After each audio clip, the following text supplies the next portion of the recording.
What are you guys doing on the last day of the year?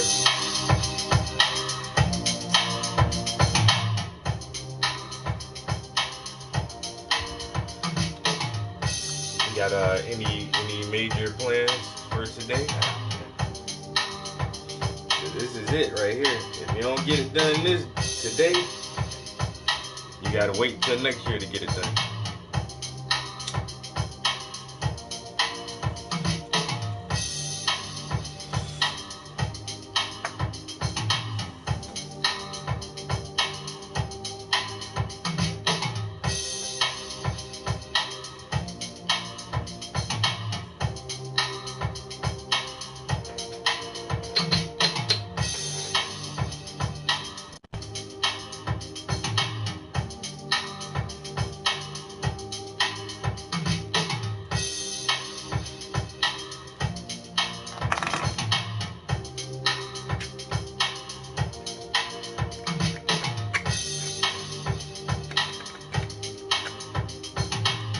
Oh yeah. 123 is today's date. 123 123 123 123 123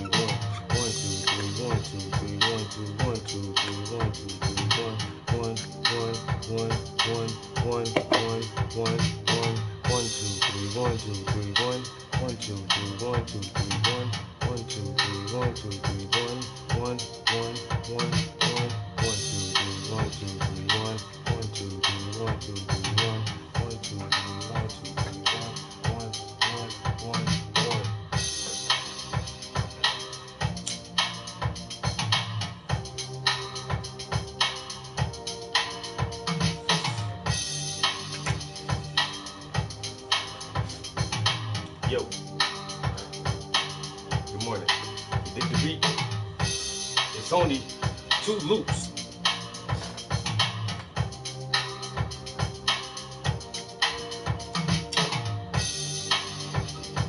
That's all it is so far. It's just that right there, yo. 2 little simple loops. They sound good together. I want some kind of bass line in there though.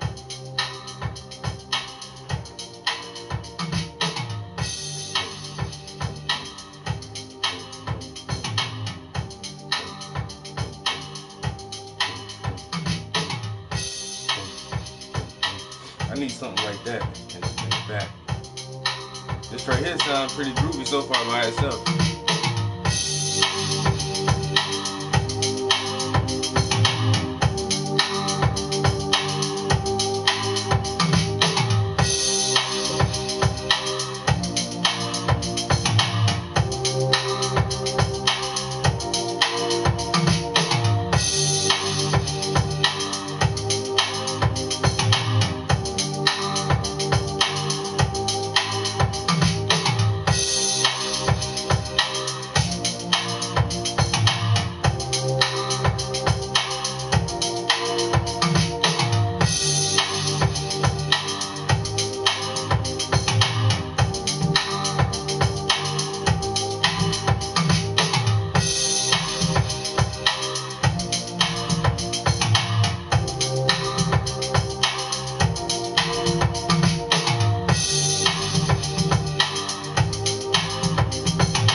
Sunshine and some hot tea.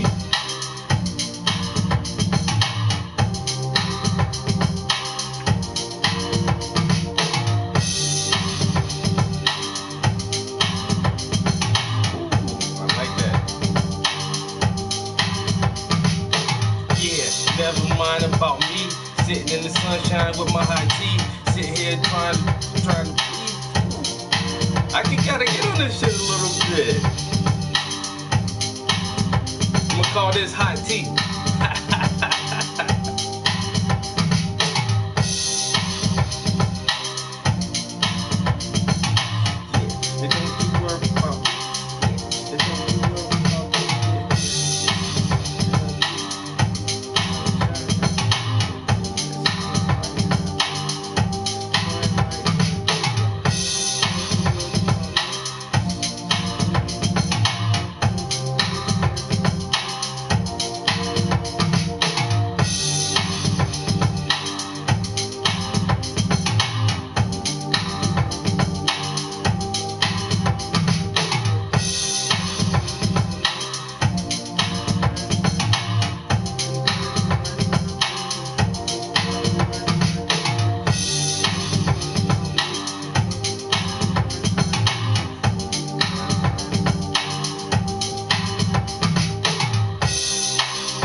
Think it could use a guitar in there somewhere?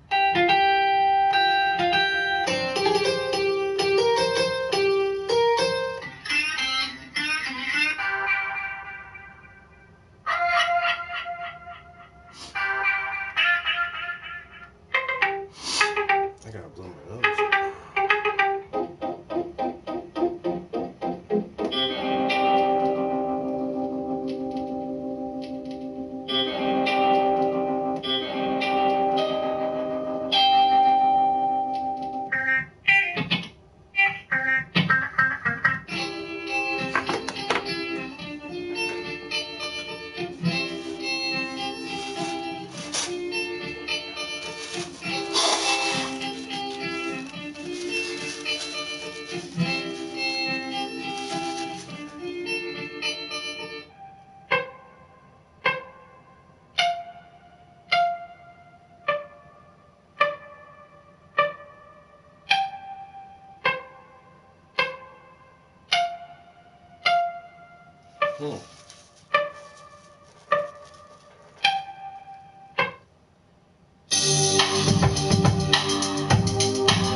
Yo,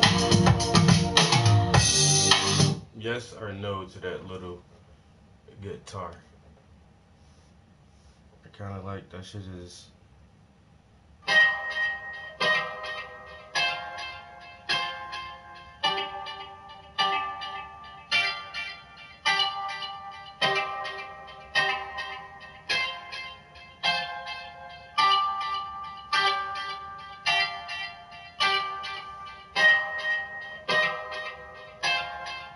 I don't know. I kind of like that in there. Let me ride it for a second and see how I feel about that.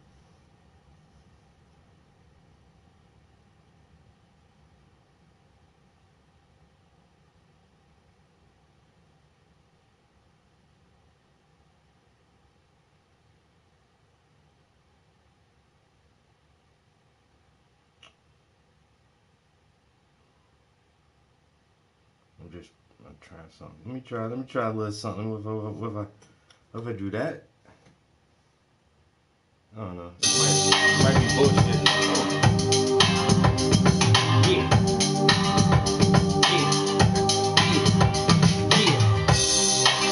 With no fears.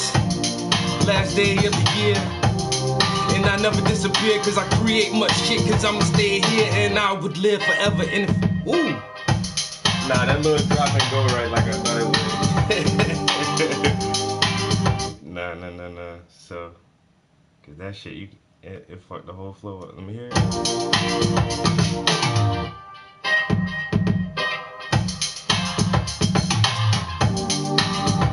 I don't like that. What if I...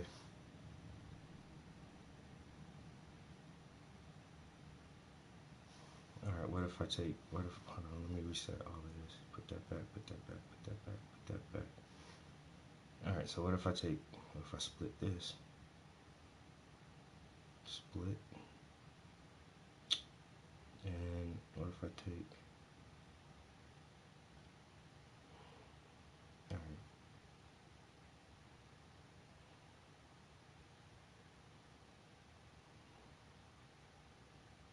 No. I fucked that up. I did that wrong.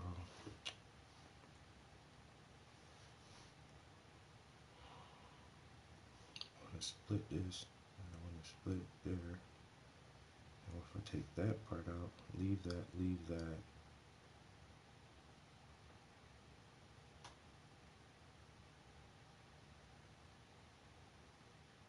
what if I split this?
I don't know how to. I don't know where a good break is at in here.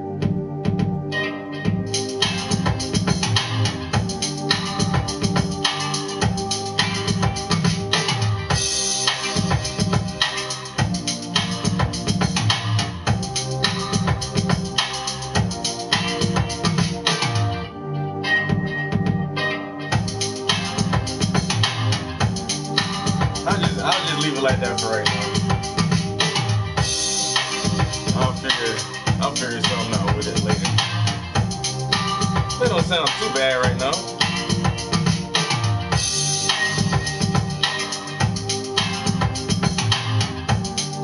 That's a little something, You do a little something with that.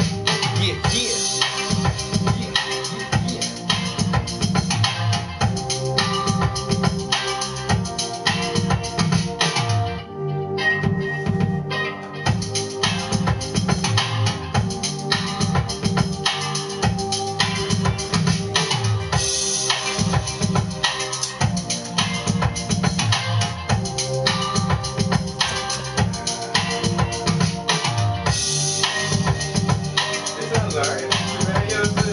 There's a little beat on the app, man. You can't ask for more than that with a little app. You know what I'm saying? And it's a free app, man. I ain't even had to pay for that. Just to play around, just to make something to listen to. You can't beat that.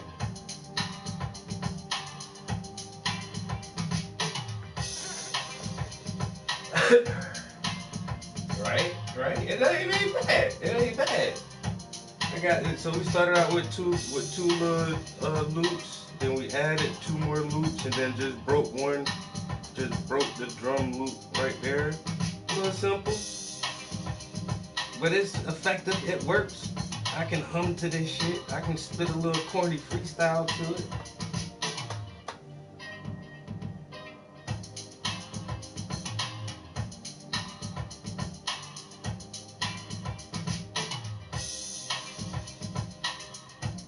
No, we're not finished. We getting there though. We getting there. The sky is looking really good. We've been filling in like a lot of the trees and stuff in the background.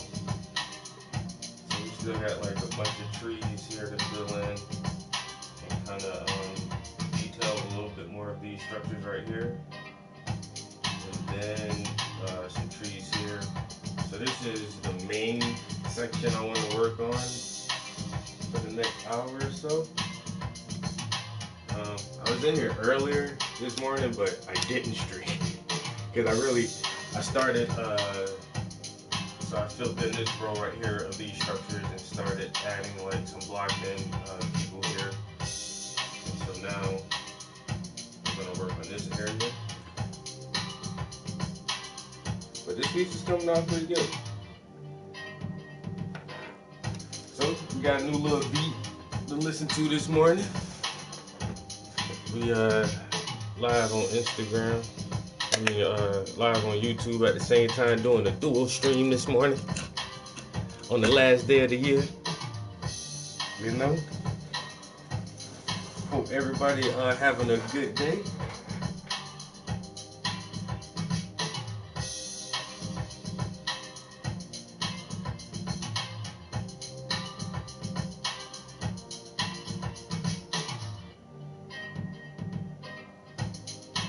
And I tried to make another beat this morning, and it didn't go so well.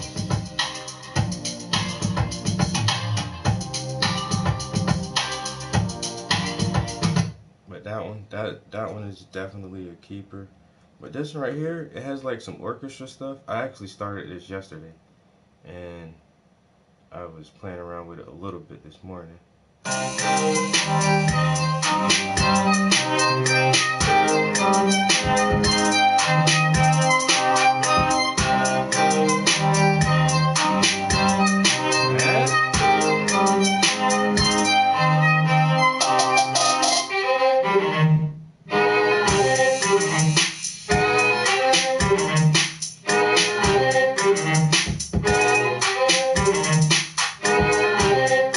I think that part right there is dragging out. I need to, if I just shorten both of these, and I shorten that right there, and then I just bring this back in.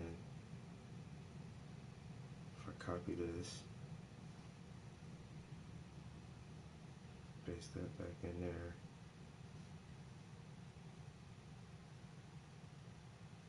But I don't know if that'll loop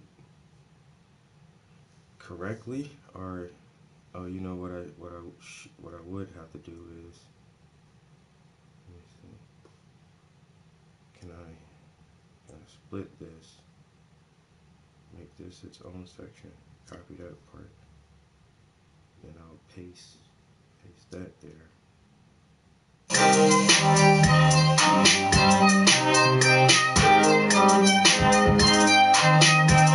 Wait a minute. Well, why did I do that though? Hold on.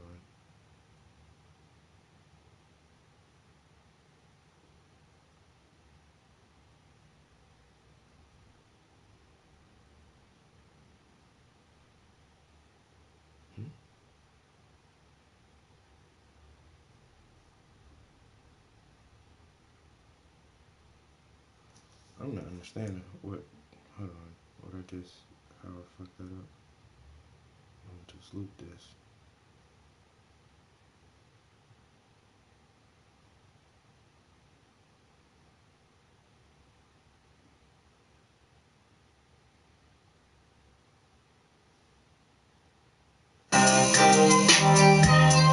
See how that sounds. Yo, it's good.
Yeah, that shit slap,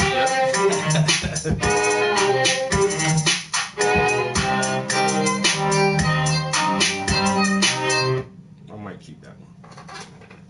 Since I switched it around like that, it sounds a little better. But now I got 9 tracks that don't have titles to it, which is weird because I really. Sometimes the ones that don't have titles are the ones I don't really plan on keeping, but some of these sound good. Like 3 or 4 out of that 9, I may actually be able to work with. But I did just name the last 2 that I really liked, and I can never remember the name until I see it. One of them was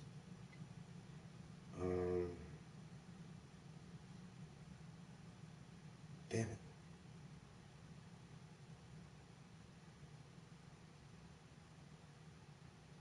New Destination. This is one new one that I actually gave a name to.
actually like this one, yo.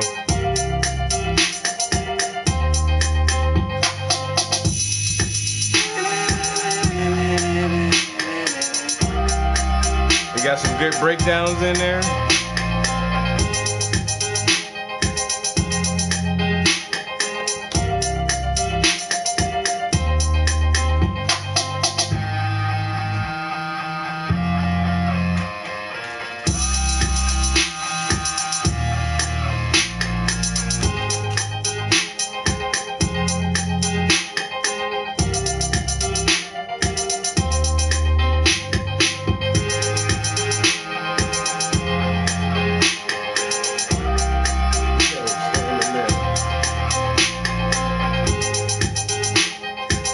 Crazy setup.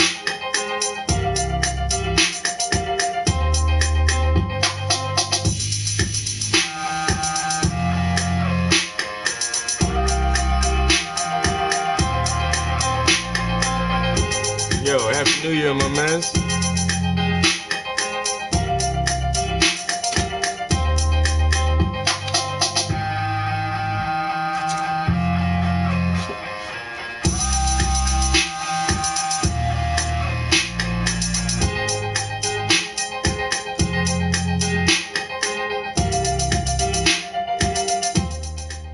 So that one right there is definitely a keeper.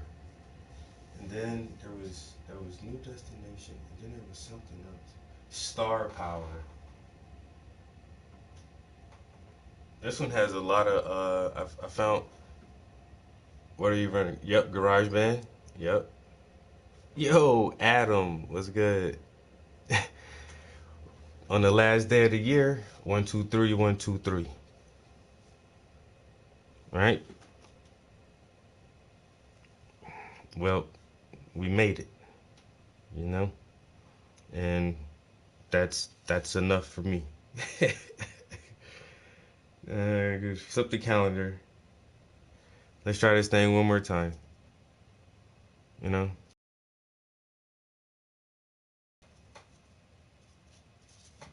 I've really have been having a great past few years, and I'm just hoping like next year is just as good. Like, I try not to have like high expectations of anything. I always try to do my best and put my best foot forward. And I do think that if I try hard, I should be rewarded. You know, but the world is crazy and it's tough. And anything you want to do or anything you want to accomplish, if it's worthwhile, most of the time it's not easy. So just stay the course, set realistic goals, and stay consistent. And don't sweat the small shit. I'm saying, because if you always do that, you'll stay disappointing yourself. Don't sweat the small stuff.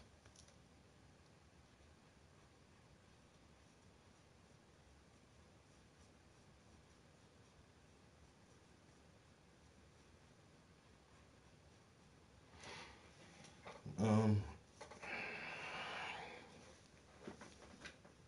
I wonder how clear can that stay if I zoom in. That's pretty good though. I ain't gonna lie. All right. Yeah. So GarageBand. This beat right here. They threw a lot of vocal samples on here, and I just be trying to play around with them. But they got like some rappers, like hip hop hooks, and like different bars and stuff. Some of them sound pretty hot, and so I've been trying to find ways to incorporate like a lot of these vocal samples into the music. But some of them are like so much. It's just like if you add the vocals to your track, it's like a song almost like. But I did find this one cool hook. and added it to this, and then I chopped it and like reversed some of the orders on some of it, and then used it throughout the beat, so it sounds like real gangster. But I'll play it without the vocals first.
Yo, them vocals on there, yo. Yo, them vocals killed that joint, right, though?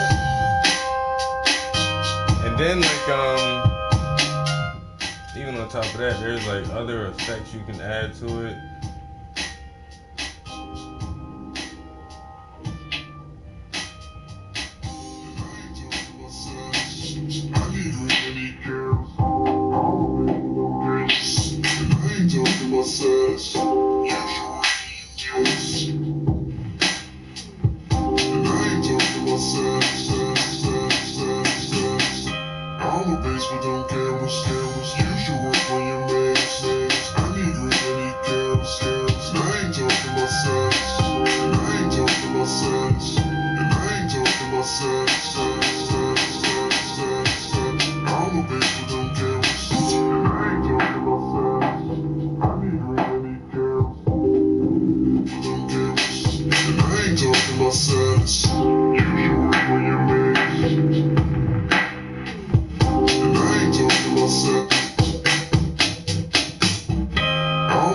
Yo, you can really DJ this whole joint if you want to, yo, bro.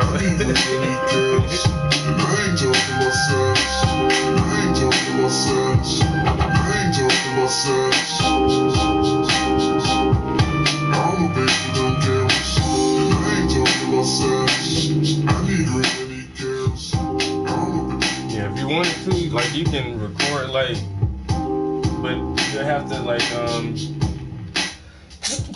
record it live. Like, some of those different effects, there's no way to, like, input it and to keep it into the loop, but you can, like, record yourself changing those different effects to, like, make the whole song just fucking pop in a different way, yeah. I tell everybody, yo, it's a free app, like, just for on some bored type shit, when you really just ain't got nothing to do, like, do that. And I found something else to kill my boredom, yo. Duolingo.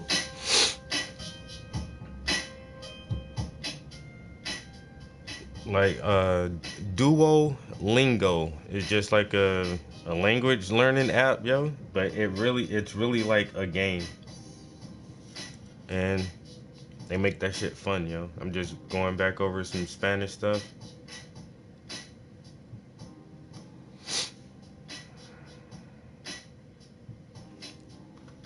But yeah, when you bored, there's a lot of cool shit to keep you occupied.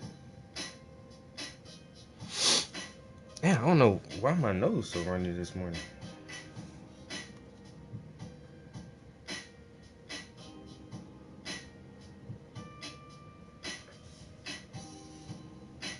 Yeah, but this beat right here, definitely a keeper. And those vocals, like I say, with or without the vocals, it still a slap, but the vocals definitely go hard on the beat though. Like I said, I ain't even when I download it, and then once again, it's a free app, and they keep adding stuff to it. Like they just added a whole nother, like even after the vocal pack, they added. I had to download something like 2 days ago. It was like a new beat pack in there. Dang, and that's what I keep trying to figure out. If this is a free service, how do you pay the artist? Because there's like real artists who help make a lot of these loops and riffs and stuff. I wonder how they get paid from their time and their creativity for a free app.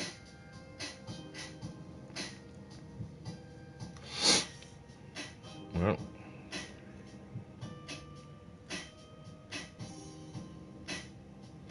and I definitely make specific sounding music, hip hop more or less. But trust me, like you can make any kind of sounding music in here, anything you want to hear. They got a section called World Instruments where literally Caribbean music, all kinds of Asian music, Indian music, like, and the instrument riffs sound really really good. That's why I said it's such a good little tool, and everything is copyright free. Any beat you make on here, it's yours and you can use it as long as nobody else hasn't.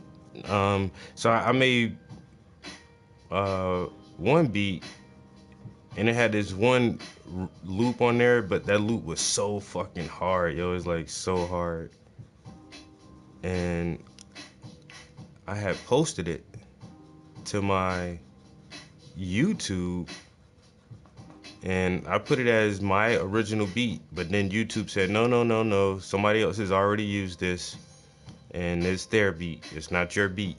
And then when I listened to the other beat, I was like, it is the exact same loop, and it's from GarageBand. They just posted it before I did, and so now they own it because they claimed the rights to it first. But I could have took that same loop and either sped it up a whole lot or slowed it down a whole lot to make it sound different, and then I could have used it because it wouldn't sound exactly like the first one. But it seems like we both just used like the pack straight like it was and didn't change anything. And even with this, with some of my riffs now, I either speed them up or slow them down a little bit most of the time.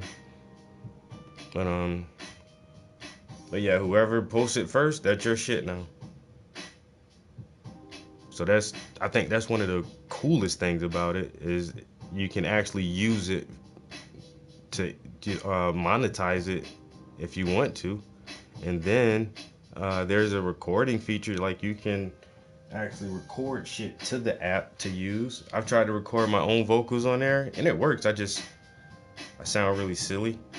And even Lupe Fiasco says he uses GarageBand. But I'm pretty sure he has like the desktop version. And I'm not sure if that's free or not. I've never even looked into like using the desktop version. But hell, it's free on the iPhone and it's free on the iPad. It's actually it's it's already loaded into like your i packages, whatever. When you get a new i device, an Apple device or whatever. Because I noticed it when I upgraded my iPhone the last time, it had the GarageBand app was already in there with like your health app and your walking app and like your maps, and there's like a few apps that already come like on the device. And so when I noticed GarageBand was on there, I actually deleted that shit. I was like, what the fuck is this? I don't need none of this on my phone. Then later on, I figured out what it was, and I was like, damn, I wish I would have been using that.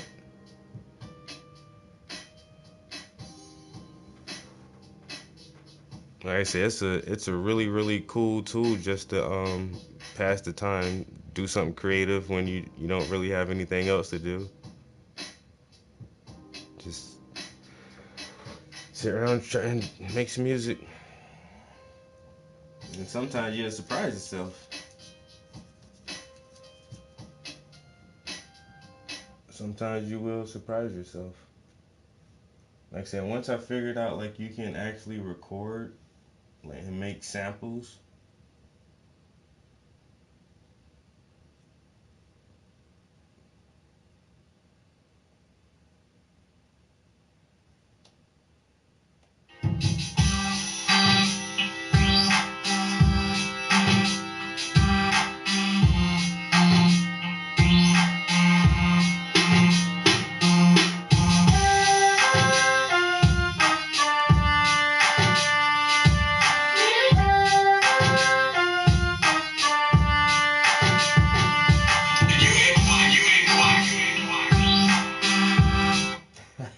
I put that little stuff with her.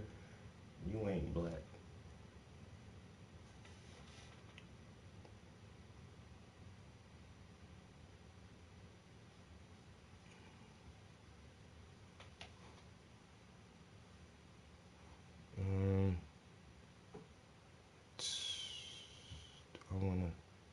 I actually might add a little brown. Everything is very earthen tones.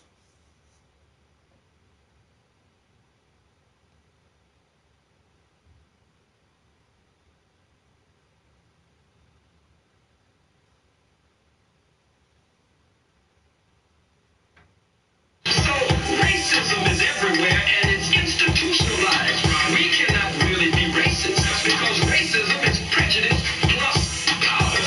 Nothing I say up here nor anywhere in the world will ever stop front.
In fact, the Africans who came up from Africa have no evidence of any Neanderthal genes in them. No evidence of that mixture. So they're the real pure humans. Homo sapiens. Really, really interesting, and it gives you a lot to think about.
Garage band beats.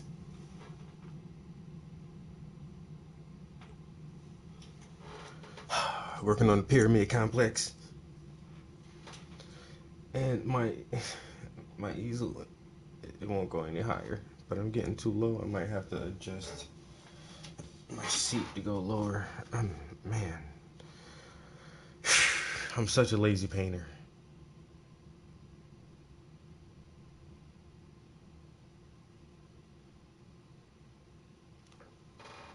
These are the chronicles of a lazy painter.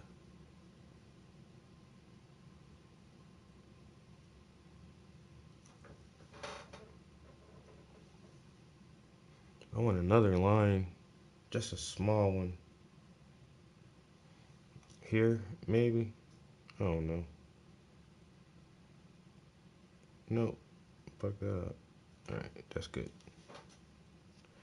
And then I want some gray, a lighter gray. A lighter shade of gray. We're gonna put that right here. I think. See, yeah, I'm gonna have to drop my seat. Ugh. Oh, Shaman in Bronx. What's good, man?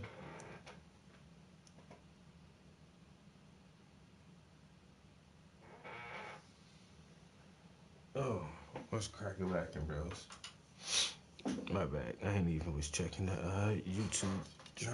Matter of fact, it's already time for a bathroom break for me. I've been here for an hour. I'll be right back.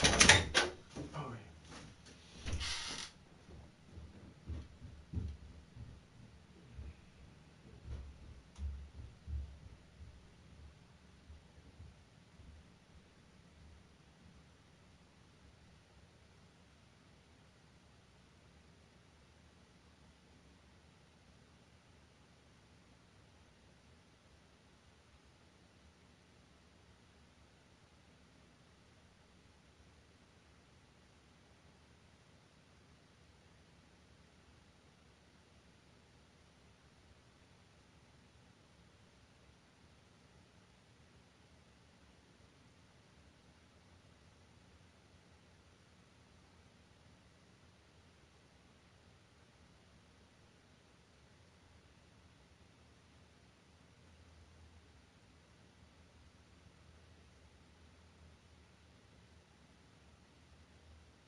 Please let me be the first person to say, I'll see you next year. Oh, alright. I think I can turn some of these devices off. What's the charge on this? It's not charging, but has good enough charge on it.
please skip that. Jeez.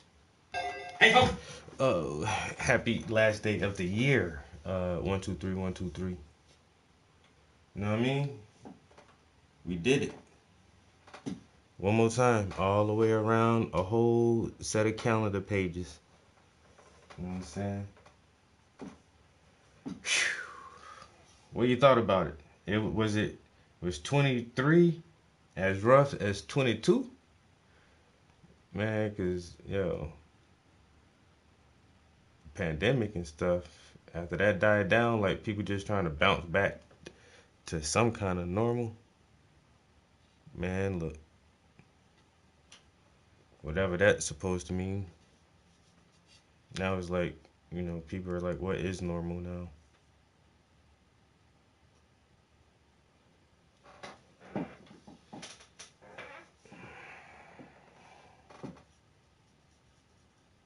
What is normal supposed to be?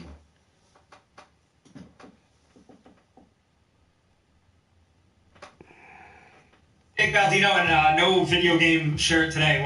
We are all business here to talk about the Game of the Year awards for 2023. Our picks, the GameRank staff choices for Game of the Year. Don't shoot the messenger.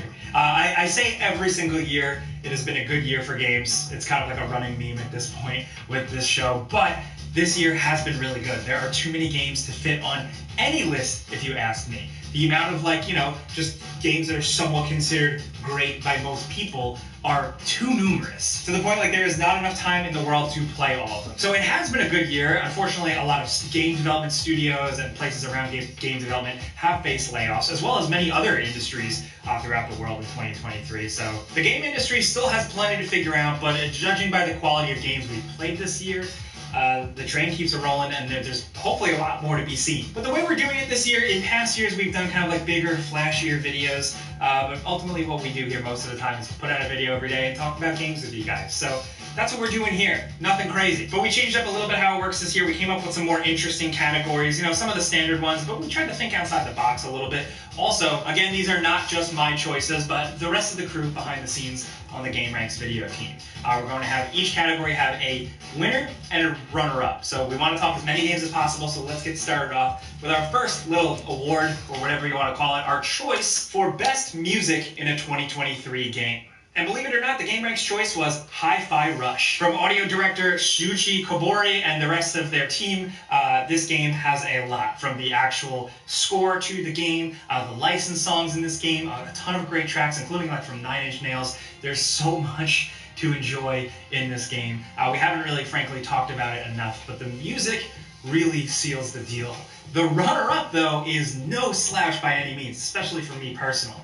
The runner-up is Final Fantasy XVI. The main composer, Masayoshi Soken, and the rest of the team have developed some incredible battle music here. Still, I remember playing Final Fantasy XVI and that first boss battle, and just hearing that theme is still seared into my brain, and that to me is successful video game music.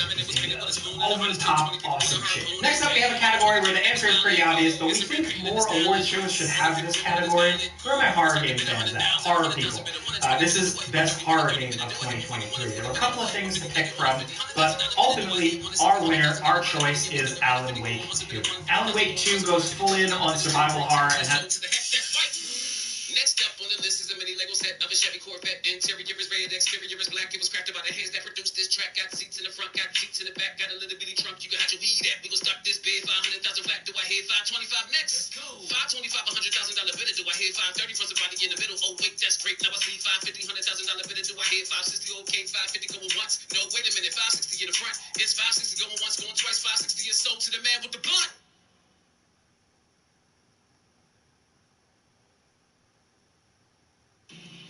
Способен подрезал. Способен подрезал. Понял вообще?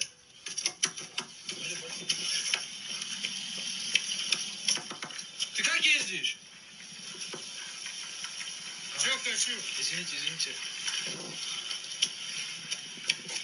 Что ли? А?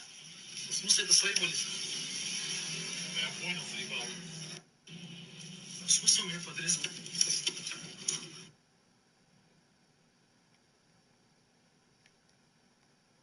Nah, that was wild just now.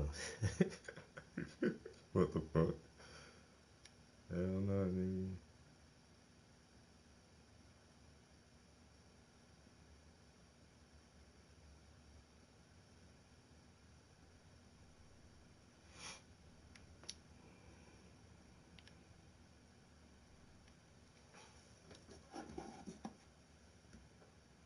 Plenty of scares. It's got a lot of jump scares, of course, but then it also has really good mood and atmosphere and tension that just builds upon things. And the fact that you have all these different environments, like a real spooky woods, a saga, and the haunted noir New York twisted world of Alan Wake, there are scares and scary vibes around every corner, and it absolutely works. The runner-up, believe it or not, is something out of left field because we have no rules here. It's Phasmophobia. Phasmophobia is not a game from 2023, but some of the people on the crew here really enjoyed playing through some of the newer updates this year. It's a really good co-op ghost hunting game, so if you've never checked it out, there you go. Next up, we have a new category we came up with. It's called Best Customization. Just games that let you get into the settings and really tinker. Not necessarily like accessibility settings, but actual in-game customizations, like your character layout, stuff like that. So the winner for Best Customization is Armored Core 6 Fires of Rubicon. The GameX team has really just enjoyed the fact that like you build out your bot so highly specifically and how important it is to go out and win the really difficult battles. It just nails that sense of going to the garage and fine-tuning and making the coolest robot. It's what a lot of us wanted here behind the scenes, and we're happy that From Software delivered. Surprise, surprise, From Software crushed it. But the runner-up for Best Customization is Lies of P. Something that you might not think has like the deepest level of customization compared to a Souls game. You're not building out completely different character builds like a magic build or anything like that, but just the amount of things you can dump into your items, your customizable arm, the way the weapon customization system works with like the hilt and the blade, it just felt really good. Even if it wasn't the most in-depth, we just really liked how the systems worked. Next up, we got something like I just like playing games for stories and adventure, and this is the best story category. Just a game where we will really whisk away on the adventure, the story, what have you. And GameRanks' pick for that is Alan Wake 2. Again, we already mentioned Alan Wake 2, and again, we just really like Remedy games. We gave a lot of awards to Control when that released. But Alan Wake 2's story is really impressive with how it weaves the two characters' tales together and goes in and out of dimensions, while also managing to be weird and super Remedy and experiment with different types of mediums and how they tell the story. Just made it interesting to play through. And we were just looking for something memorable at the end of the day, and that absolutely worked for us. But no slouch to the runner-up is Spider-Man 2.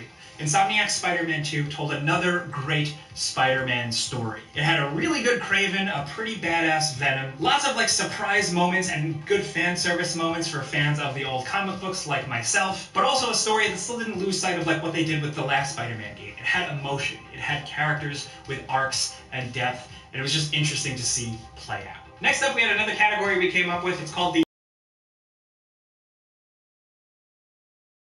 absolutely great, but just haven't really gotten mentioned much. Just kind of fell out of the conversation. Like Wolong Fallen Dynasty, Hogwarts Legacy, Atomic Heart, released in the beginning of the year and had some respectable elements, but ultimately they kind of fell out of the conversation. So for this category, we wanted to highlight stuff like that. So after a lot of deliberation for us, the Not Enough Love Award actually goes to El Paso Elsewhere.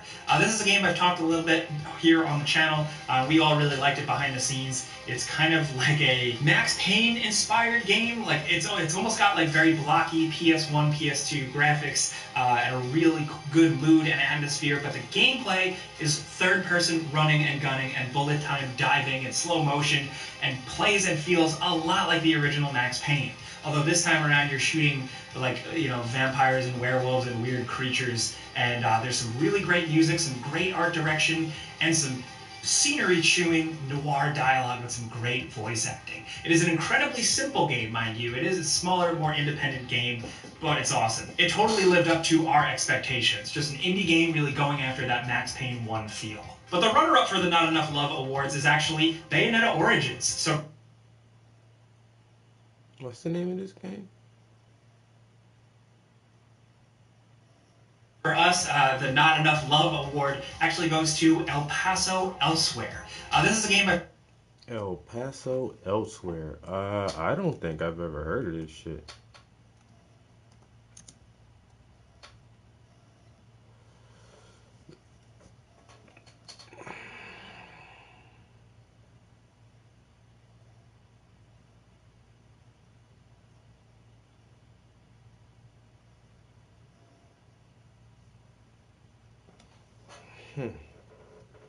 Frank George here. This is the EMS foot massager.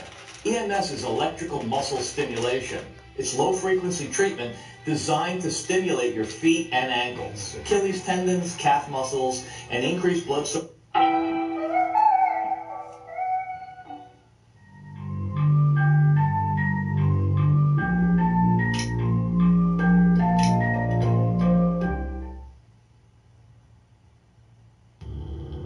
I told myself it was always going to be a one-way trip. That's what love is. It's a trip between who you were and whatever the hell you become next. So let's take it from the top. Like a jazz standard. Play in our own time. As long as we dare.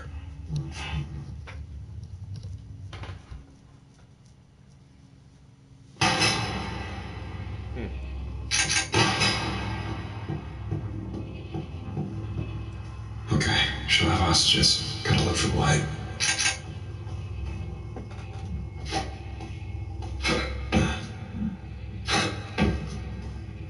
You're gonna eat me. I'm free. And she'll have monsters.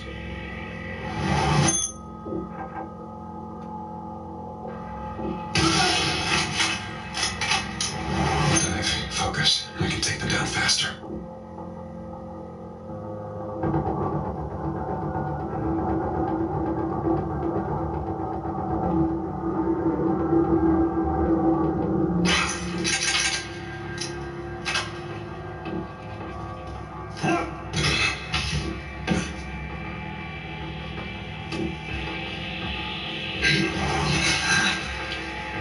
Pills. I'll need more. As many as it takes. I'll pick up more supplies as I go. Plenty of pills. It's Texas. Of course they'll have guns.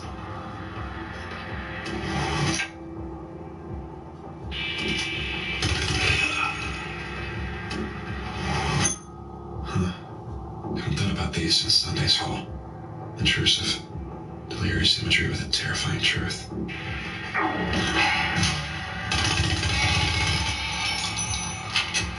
What else? Think, James, prepare. Stakes. Close the distance. Drive a stake through the heart. Break what I have to. Get more stakes. Oh, yes.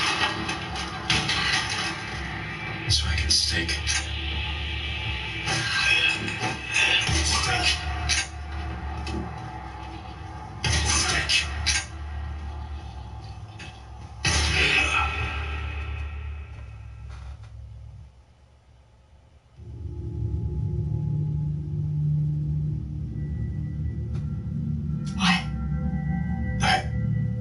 Nothing. I just wasn't ready to say goodnight yet.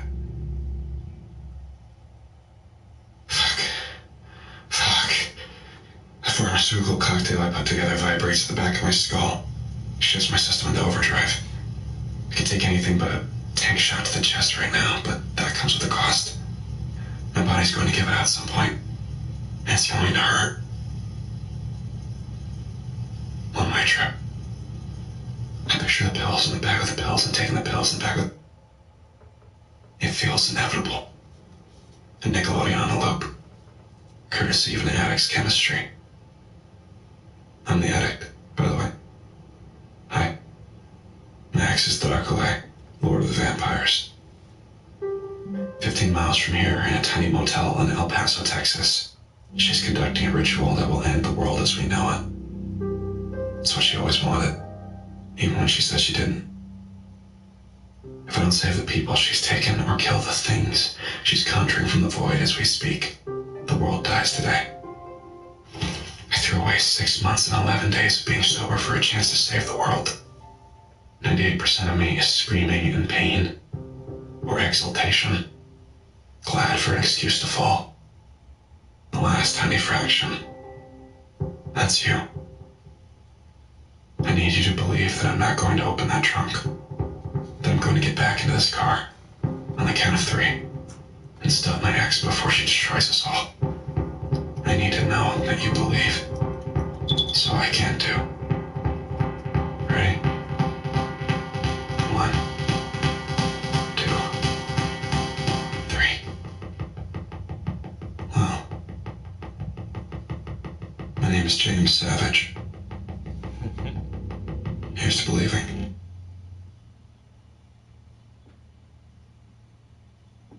Clerk being gone isn't a good sign. Gotta get to the elevator. If nothing above ground has been affected yet, I might actually have a shot.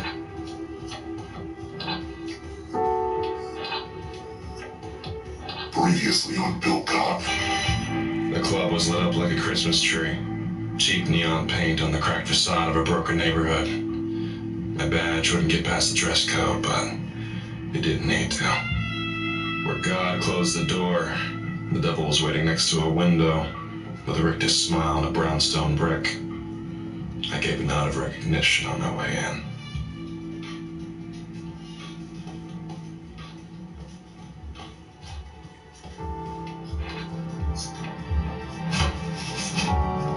Hey, you here against your will?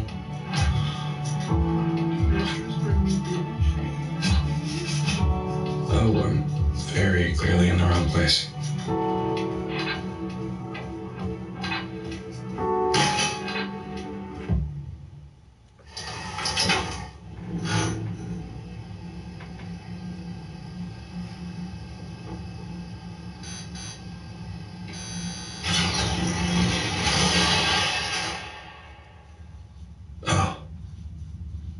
Oh, shit. This is bad.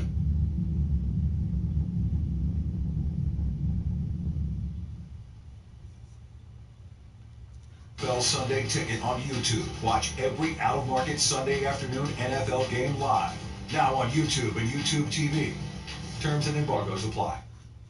HelloFresh. Guys, shrimp spaghetti with a kick is what we're gonna make. You guys know that HelloFresh makes cooking dinner easy, fun, and affordable? Let's do this. Everything is already pre-packaged, pre-portioned, so you guys have no food to waste. HelloFresh is so good, you guys. Me and Des have it every other night, and it's absolutely delicious. They have 50 different kind of menu options, including vegetarian, calorie smart, and gourmet options. So HelloFresh makes it super flexible to skip a week, change delivery dates. You can customize your meals super easy. You guys, look at this. We got this done in less than 20 minutes. Let's try it out.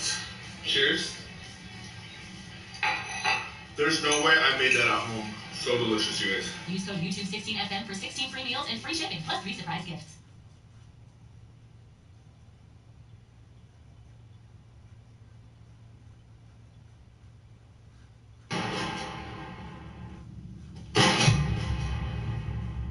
Okay, ceiling's gone. Gotta save Douglas victims before they're sacrificed.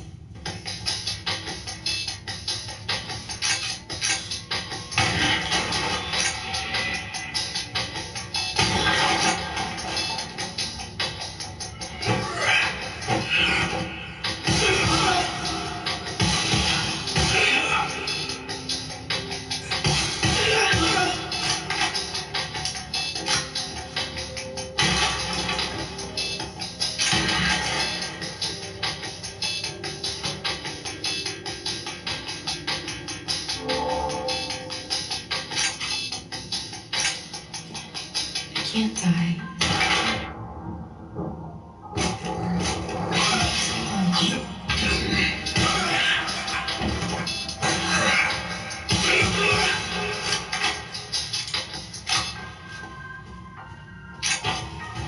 Whole floor's changing anyway.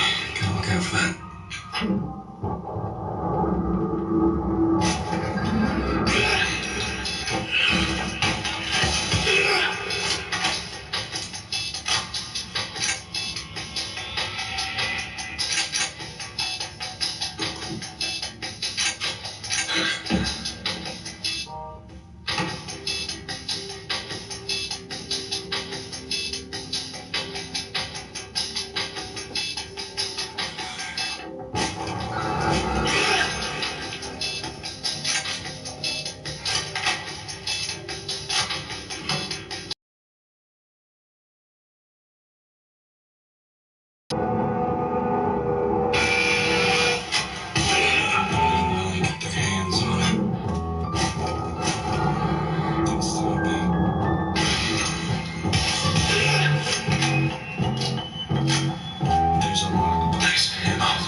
shift, so we sleeping. Too blessed, grab the key, kiss and done, shut some mouths, true there. In the back pop, creeping like they wanna see. Blend into the figured crimes, rap like I wanna be. Members up, great, it's a free use on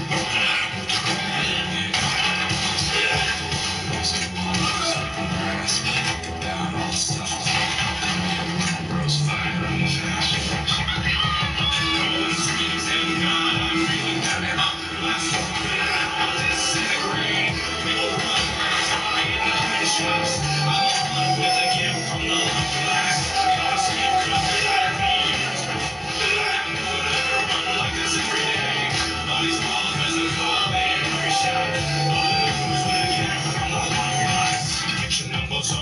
Get your numbers up. Lay those bodies down, boy. Get your numbers up. Get your numbers up. Get your numbers up. Lay those bodies down, boy. Get your numbers up. Get your numbers up, boy. Get your numbers up. Lay those bodies down, boy. Get your numbers up. Get your numbers up, boy. Get your numbers up. Lay those bodies down, boy. Get your numbers up. I'm a ghoul, I'm a freak. Fuck up that bass, sneaking ghosts, not a sound. You know I'm screaming. Getting quiet cause they know I'm the final boss. I'm a legend cause I swore in that lockbox. I'm standing and I'm grinning with every slate. I'm not getting on a fucking day. Comes around and they think they can make me stop. Lockbox.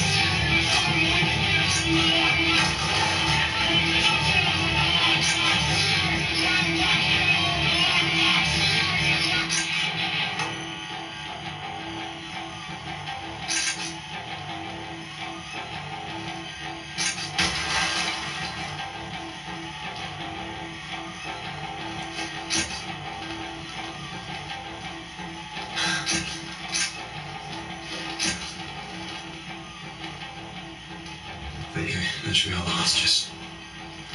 Pretty sure time and space aren't supposed to be doing that.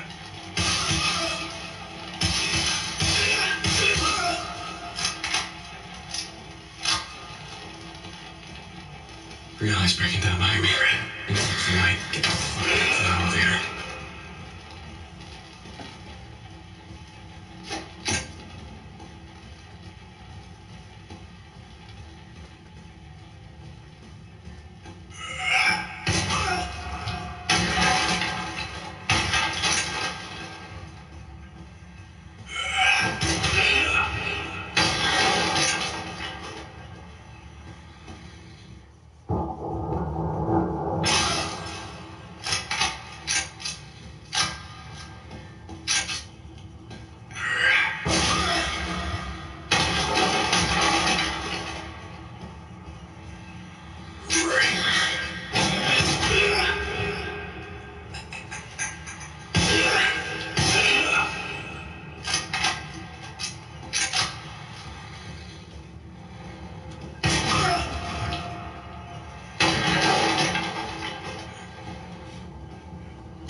to die through this. Leave like a fucking circus animal.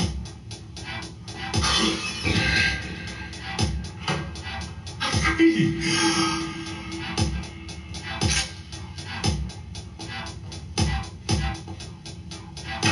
is gonna be a fucked up thing.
Shit.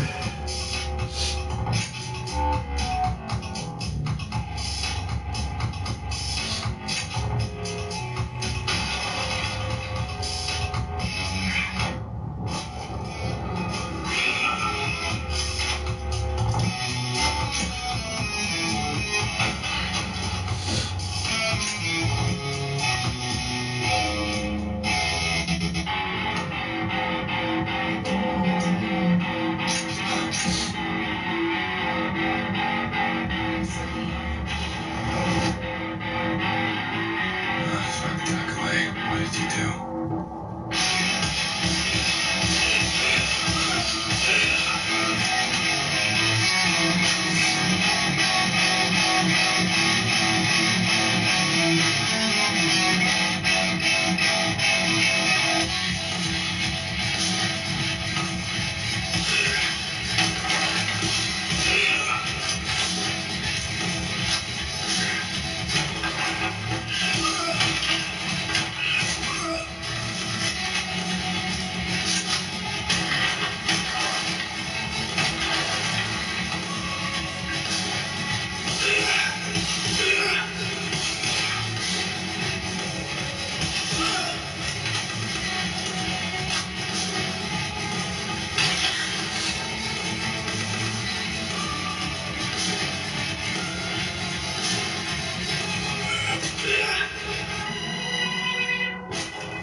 I have seen the impossible before.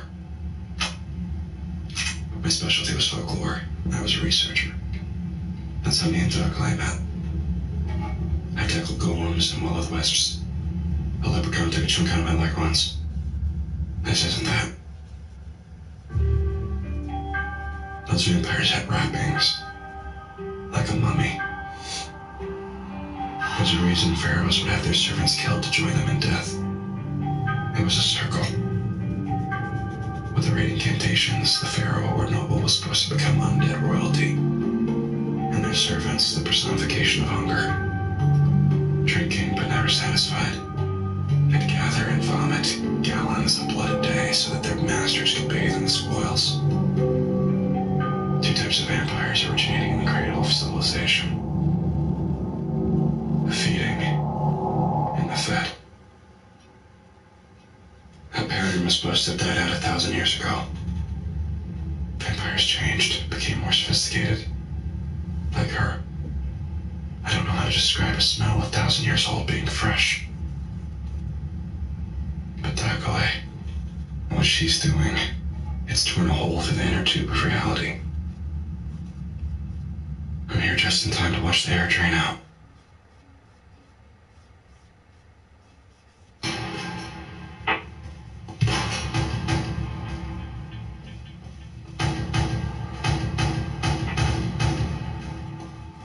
Sure, more's the merrier.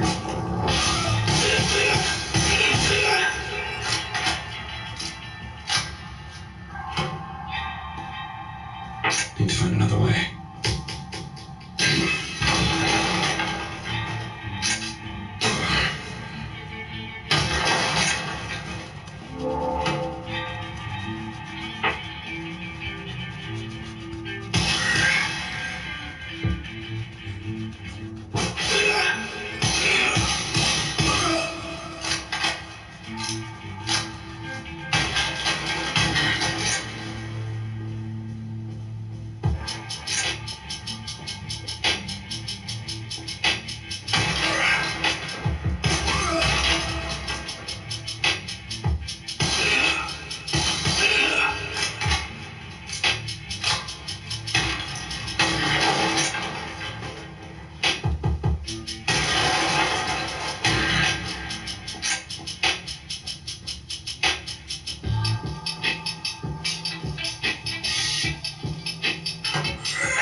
It's Dr. Legacy controlling them directly.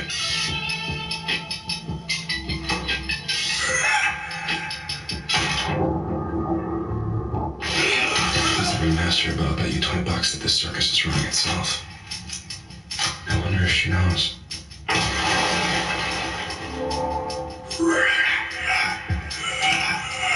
Guess either way I win the bet.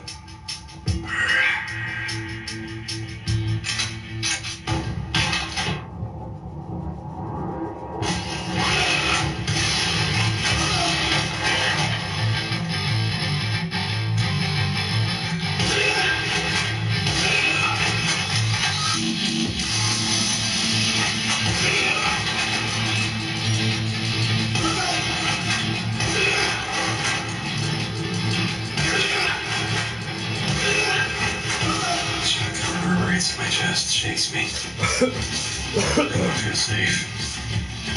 I feel dangerous.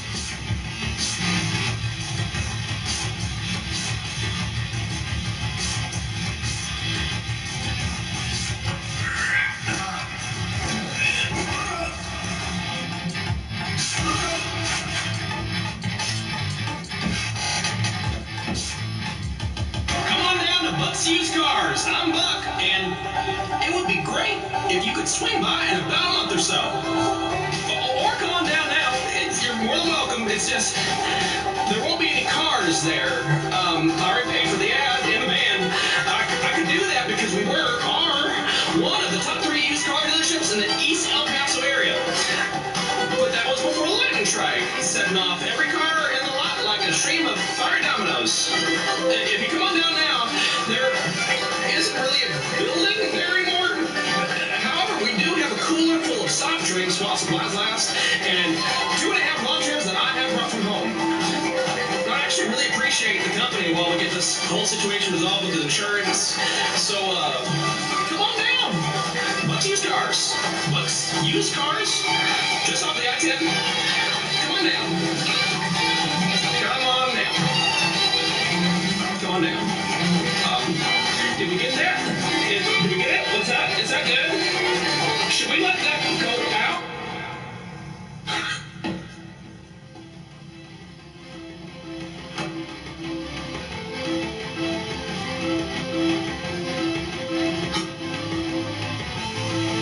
Get this.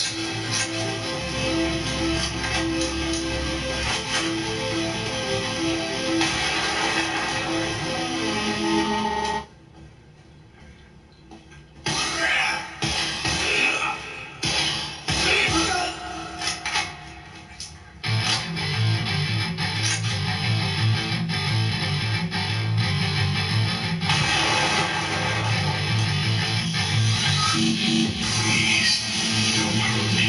Thank you so much.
Thank you so much.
folks, it's me, Jake Baldino, and no video game.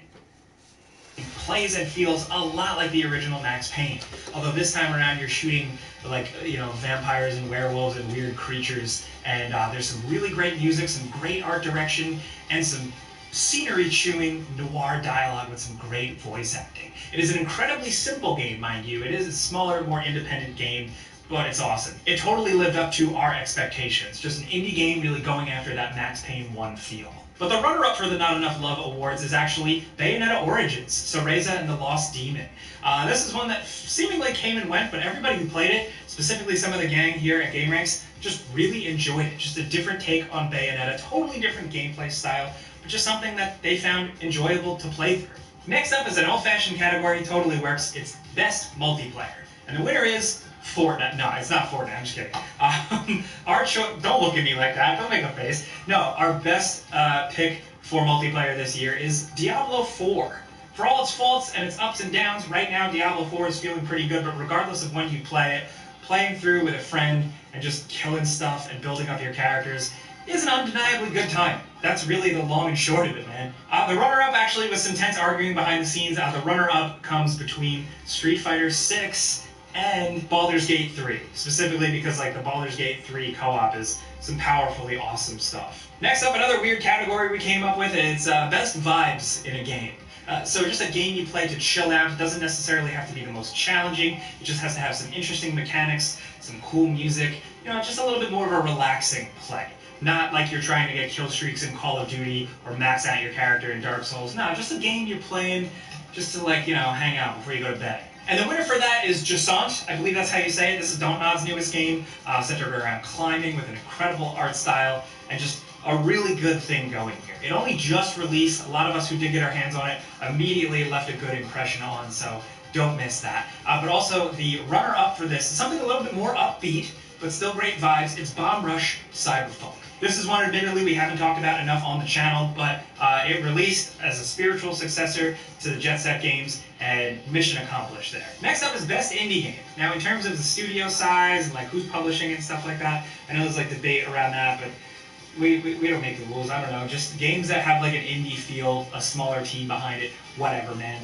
The winner is Cocoon. This is a really trippy, good puzzler game with kind of world-shifting mechanics. If you haven't heard about it, it's crushing on Steam. It's overwhelmingly positive. It's published by Annapurna. It's got really good presentation aspects to it.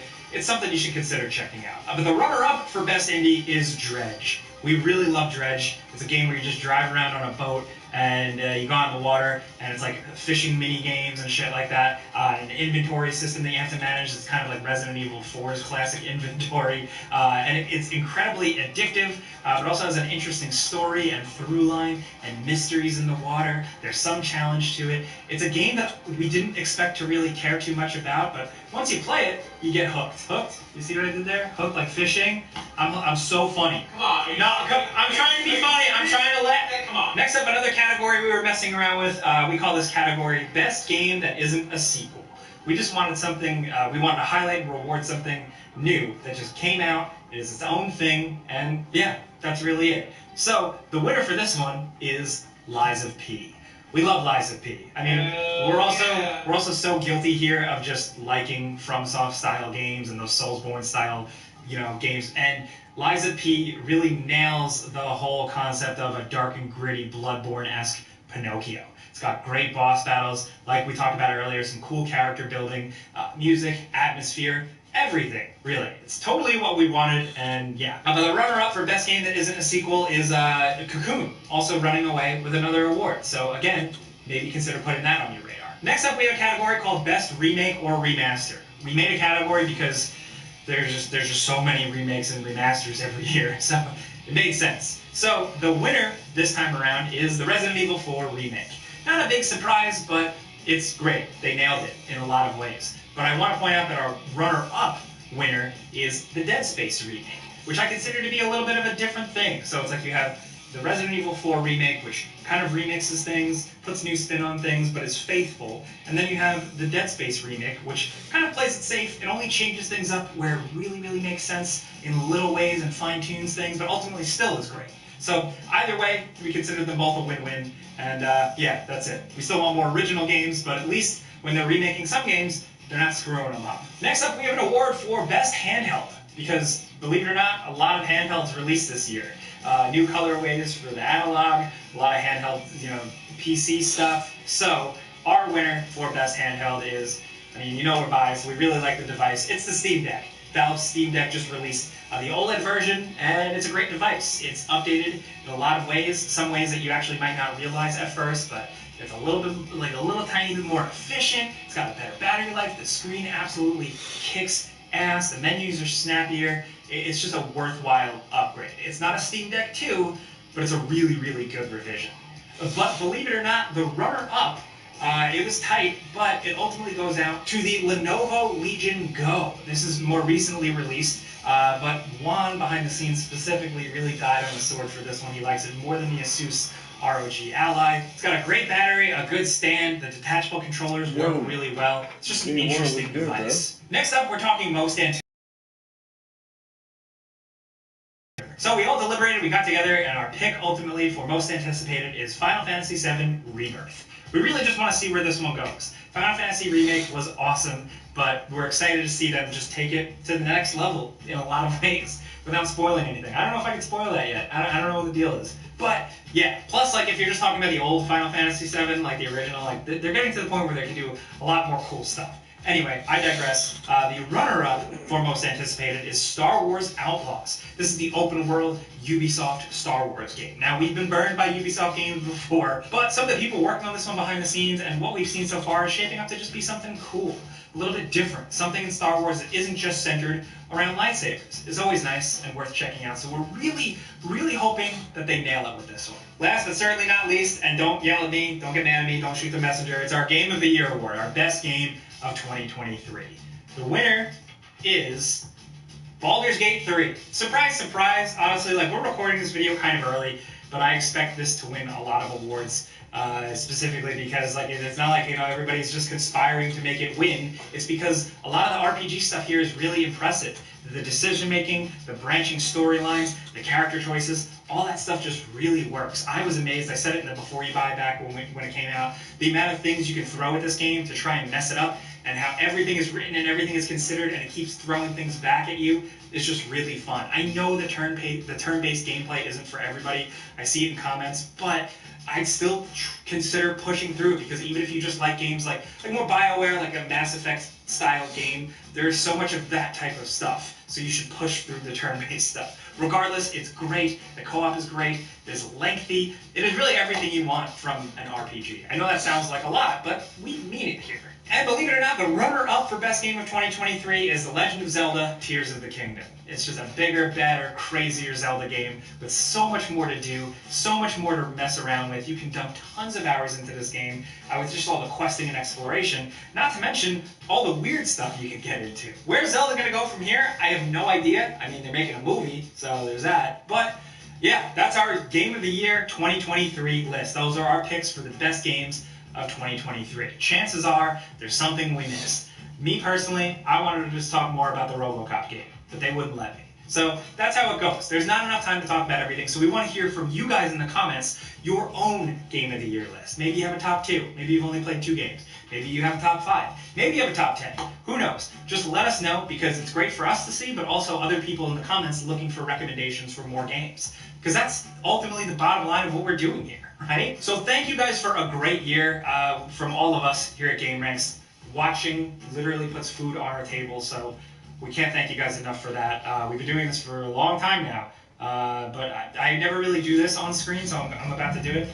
Have a great and happy and safe holiday season wherever you are in the world. Cheers. Pizza's on me. I'm Jake Baldino. Did you really not get me a slice? Oh.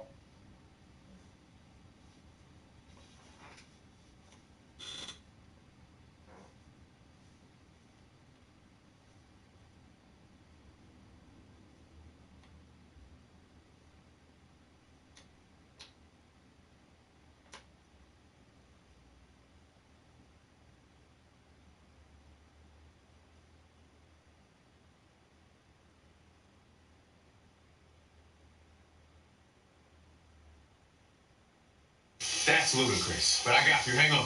Like a good neighbor, State Farm is there. Some games fly in the face of convention and just defy all expectation. Hi folks, it's Falcon, and today on Game Ranks, 10 games that proved everyone wrong. Starting off with number 10, it's Baldur's Gate 3. Fans of Larian's previous games, like Divinity Original Sin 2, knew that Baldur's Gate 3 was going to be good, but I don't think anyone predicted just how big a success this game was going to end up being. It's a niche PC RPG. I'm not sure where the number stands right now, but on Steam,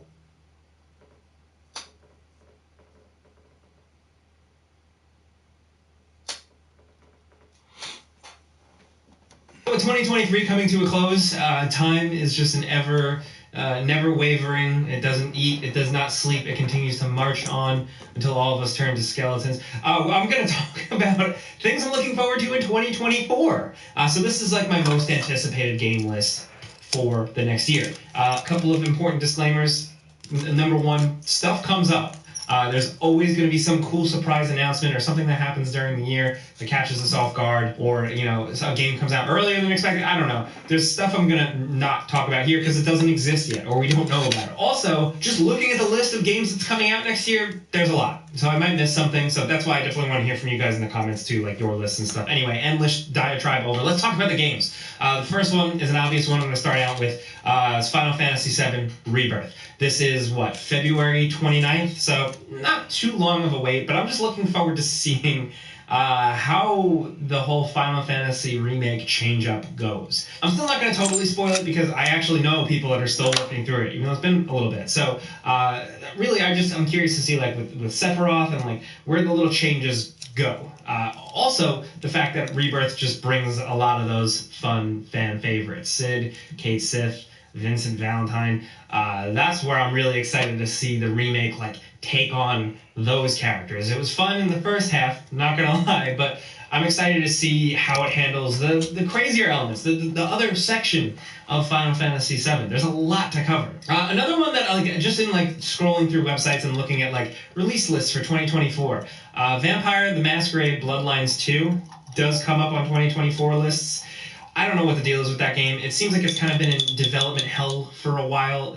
Most recently, developers have said that it's on track, but there have been leadership changes, all types of things, delays for a long time. So is 2024 going to be the year where we finally see it? I don't want to rush them, but I hope so, just because more vampire games, always, please. Also, like, sexy vampire games, hot vampire games, let's do it, dude. But also that it's just the right time for this type of game. Like, you know, a little bit more of like an immersive sim, fun vampire RPG. I think that's just what the doctor ordered. And if I can be playing it by next Halloween, I will be a very happy boy. And speaking of, like, horror, spooky games, Little Nightmares 3. Little Nightmares 3 is slated for 2024, and I am curious about this one because Tarsier Studios, who made the first two, if that's how you say it, they're not on this one.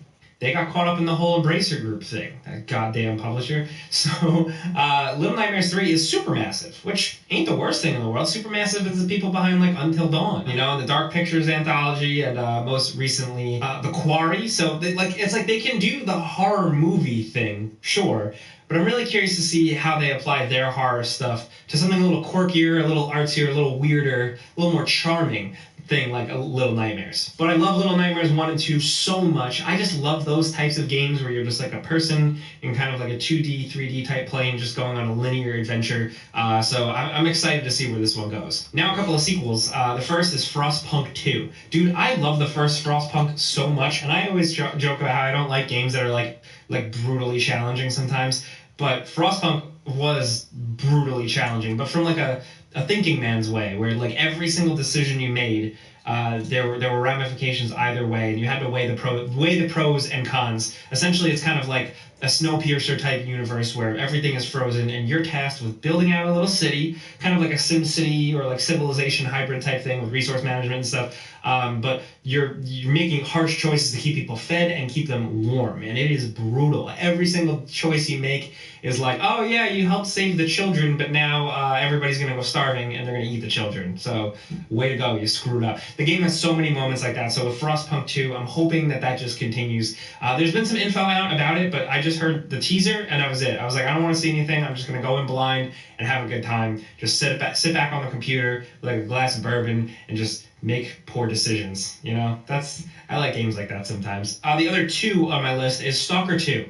It's been a long time. The developers have gone through troubles, in having their studio in Ukraine. So it has been delayed, but it seems like 2024 is when we're finally going to see it. And I'm excited because the Stalker series has a pedigree for kind of older school, somewhat PC gaming. So I'm curious to see what the new generation of that game is going to be. It also looks gorgeous, and it scratches my perfect itch of post-apocalyptic stuff. Post-apocalyptic as a genre is broad. It's great, right? I just always have specifically liked Eastern European, Metro-style post-apocalyptic stuff. And Stalker 2 definitely looks like a lot of that. Now, another one, very interesting, is Rise of the Ronin. Specifically not because it's Team Ninja and because it's probably going to have some Souls-like style gameplay. Other than Lies of P, I am so burnt out on Souls-like games. But like Lies of P, I'm attracted to this specifically for the setting. And everything they have going on here. It's 19th century Japan with Western influence coming over, and just the setting, the buildings, the technology, using guns and katanas, it just looks cool. Ever since we saw that first trailer with the guy jumping out over the main street, the town, and with the kind of Wright brother wooden wings, I just thought that was really unique, very iconic, very different. So that's why I've been paying attention to the game. The newest trailer just makes it look a little bit more it's Team Ninja doing another thing, but there's a little bit more emphasis on story, and I just want to see what the deal is with this one. And at least we'll find out. It is slated for March 22nd as of right now. Now, another game that I'm really excited for, you guys probably wouldn't expect this, it's Warhammer 40k Space Marine 2. I'm so sorry. I don't know a lot about Warhammer 40k or anything, but I really, really liked Boltgun. Boltgun is incredible. Also, I really like the first Space Marine game. As much as I went along and I was able to learn some things, I just really love the gameplay and just the broad setting. So looking at Space Marine 2, I think there was a demo a while ago. I didn't play it. I just kind of want to go in completely. It seems awesome. It's a badass Space Marine guy slaying hordes of monsters and creatures, and I'm just about that. Is this going to be the thing to finally get me to understand and kind of dive into Warhammer 40k? I don't know, but if I can kill stuff and be a cool badass dude, I'm in. Sometimes I'm really simple. One thing I want to highlight, and even if it doesn't come out, I think it's still important to talk about. The Wolf Among Us was getting a sequel. The Wolf Among Us 2 is a follow-up to Telltale's The Wolf Among Us based on the Fable's graphic novel comic series. I loved that game, and a sequel I was so excited for, and it's been this mythical weird thing that was announced a long time ago, then Telltale kind of bleh, and then Telltale somehow was kind of reborn, and then it was re-announced, if I'm remembering this all correctly. But as of right now, the studio faced a bunch of layoffs in September, so it's kind of up in the air. Telltale did claim that the work is ongoing, but apparently the layoffs were very significant. So I don't know if Wolf Among Us 2 is really going to be a thing and what the state of it really is. But I hope there's something out of it. But ultimately, I hope the Telltale people land on their feet. Also, I'm going to go out on a limb here with one I've been looking forward to because it was supposed to drop this October. Level up your gaming space with metal posters from Displays. Metal posters. More displays in seconds. No, thank you. Swap them. But smartly enough, they saw the October release schedule in 2023, and they bailed. Now it's coming out almost the end of the winter, spring. It's the Alone in the Dark new game. It's kind of a reimagining of the original game. It's got Edward Carnby. It's got the haunted Louisiana mansion and everything. And David Harbour is Edward Carnby. And I just like David Harbour. I'm not obsessed with actors or anything, but I always kind of just liked his everyman approach. And also he's a legit gamer, so maybe he gives a shit. I don't know. Probably, who knows? But the game itself, I just want to see a revival of Alone in the Dark. It's the other OG survival horror or just classic horror series, really. And for it to maybe go back to its roots and, kind of have a little bit of a Resident Evil remake framework now, I just think that's interesting. It could be not great. I don't know. Looking at the gameplay, looking at everything, I don't know for sure. So people could come back to this video and be like, Jake, you were looking forward to that game. You're an idiot. It's bad.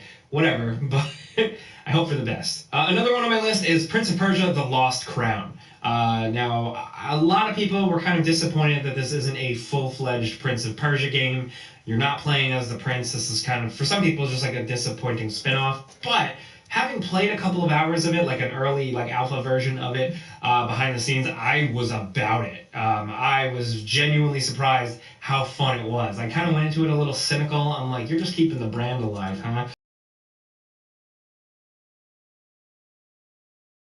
It's a lot of fun, kind of like a Metroidvania action hacky slashy thing with a really good sense of style and almost like anime influences to a lot of the way the attacks and the special attacks go down. I think some people are really going to be surprised by this one. Also, some challenging boss battles.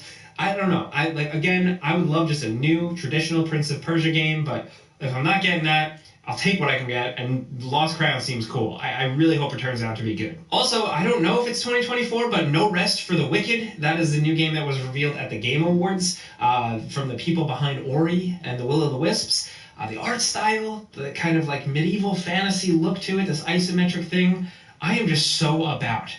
Not just because it's like an isometric like hack and slash RPG type thing, like that's we've seen a million of those, but really it was the presentation, the glimpses of cutscenes we got in that trailer just seemed on par with like what they did with Ori, the Ori games, and I'm excited to see that in a new setting, one that interests me a little bit more personally. Ori they were great games. But I like knights with swords killing stuff. Also, a weird one that kind of got announced and people forgot it, and don't get mad at me because I'm putting a remake on my list. Whatever, dude. Tomb Raider 1 to 3 remastered. So Tomb Raider 1, 2, and 3, the OG PlayStation 1 games, are getting like a re-release remaster with overhauled graphics. And I just want to see what that's like. That's very weird. I never would have expected something like that because those games are so dated. And they're kind of keeping them structured similarly. Can I just lock the butler in the Croft mansion? That's all I really want to do, that creepy asshole. But that's like a kind of weird reference unless you've played those games. But yeah, I like OG Tomb Raider. I like original Lara Croft. I was, about them putting her, or like kind of OG Lara Croft, in like Warzone. Like, she's a Warzone skin. I don't play Warzone. I'm not going to download it just for that. But, like, just seeing, like, a classic Lara character model, I was like, yeah, let's go. Also, another one, Banishers Ghosts of New Eden. This kind of gives me, like, AA, almost AAA vibes. And it seems like a cool action adventure where you're playing as this guy banishing souls, I don't know, doing whatever, but also aided by your wife, who is like also a dead ghost. It just seems kind of interesting. The last trailer they dropped for it was like a cinematic trailer. It was pretty cool, but the gameplay looks, nothing like world-changing, but I just like a good single-player adventure to play through that isn't an endless 1,000-hour open-world RPG. Sometimes I like just a condensed good story, and I hope Banishers can really be that. Another thing, of course, is Suicide Squad Kill the Justice League. Number one, because I want to see what the deal really is with this game. I'm not playing the closed beta or alpha or anything like that. I want to go and just see the final product and judge it on that. But people have been playing it behind the scenes. I haven't really heard much, but I'm just looking forward to it because I hope it turns out to be good. I am as skeptical as most people are when they saw the gameplay here, but I'm still at least going to a little bit give Rocksteady the benefit of the doubt and hope it turns out to be something great. And at the very least, I hope they can tell a damn good story within it. It's the last performance of Kevin Conroy as Batman. That is very significant to me personally. But also just seeing Rocksteady's take, finally, on Superman, Wonder Woman, Green Lantern, John Stewart Green Lantern, The Flash. There's a lot there, and I just hope it's good. I really hope it's good. I'm being cautious, of course. Again, I didn't like a lot of the stuff I've seen from some of the more recent trailers, but we'll see. I am optimistic to a fault sometimes. Some of you hate me for that, but whatever. I'm getting a little salty because I have a cold and a little... one thing I put on my list was just an X, and that is for what I mentioned at the start. There's always going to be some surprise announcement we don't know. Maybe it's a Sony game, maybe it's a first-party game, maybe it's an Xbox first-party game, or something else. Or something smaller that comes out of the woodwork and blows people away. Maybe a Dave the Diver, or a Vampire Survivors, or anything for 2024. I'd love to see that random thing show up and blow us all away. But one other thing I did want to touch on for most anticipated is Senua's Saga Hellblade 2. Now, it has a 2024 release date. That's it.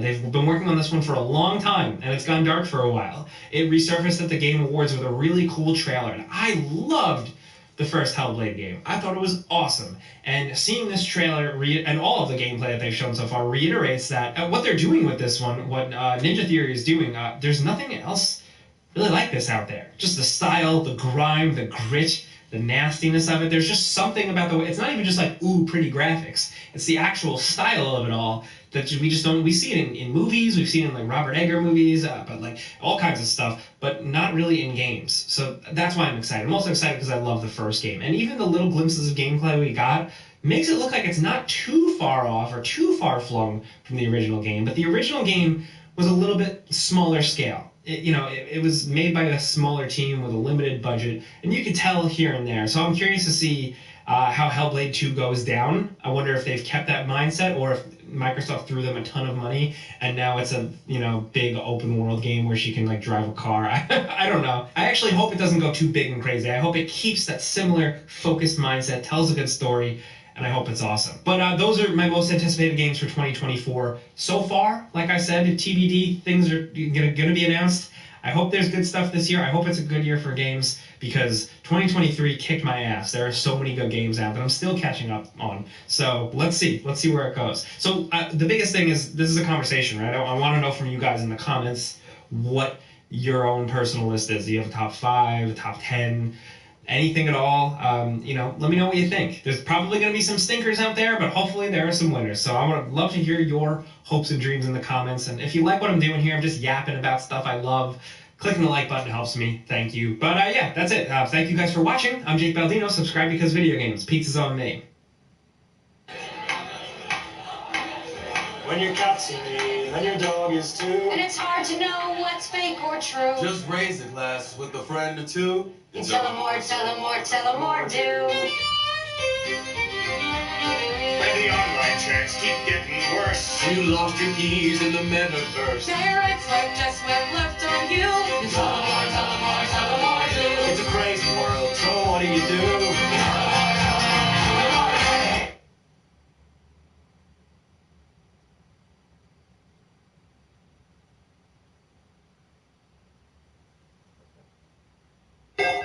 Game announcements are built around hype and making games look good. And generally, I'm willing to take that with good faith. But what happens when something that looks really good turns out not to be? Hi folks, it's Falcon, and today on Game Ranks, 10 games with the most wasted potential, part 2. Now, if you're interested, we did a part 1 to this. It's got Red Dead Online, Anthem, Watch Dogs Legion. We talked about Spore, Mass Effect Andromeda, Epic Mickey, which holy hell, talk about the mouse dropping the ball. We talked about Castlevania Lord of Shadows 2, and we even talked about one that's, kind of a favorite around these parts. Jake loves The Order 1886. I also do, but it's definitely not a game that lived up to what it could have been, and that's kind of really the point. Whether the game's good or bad isn't necessarily what we're talking about here. It's if the game isn't as good as it could have been, and that often means bad. Keeping that in mind, starting off with number 10, we're going to talk about Redfall.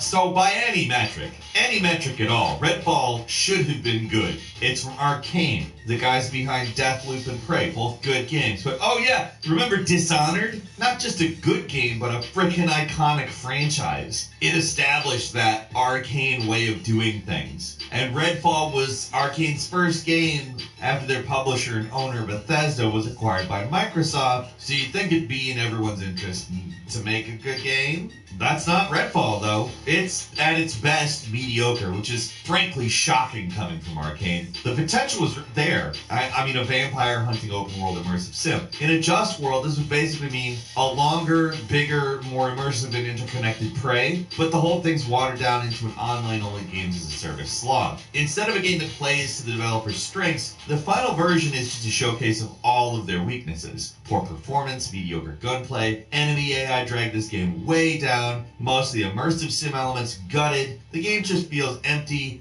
barren, and even in terms of art direction, as good as some things are, you can find some lazy stuff. We talked about it in a recent video, The Chimney.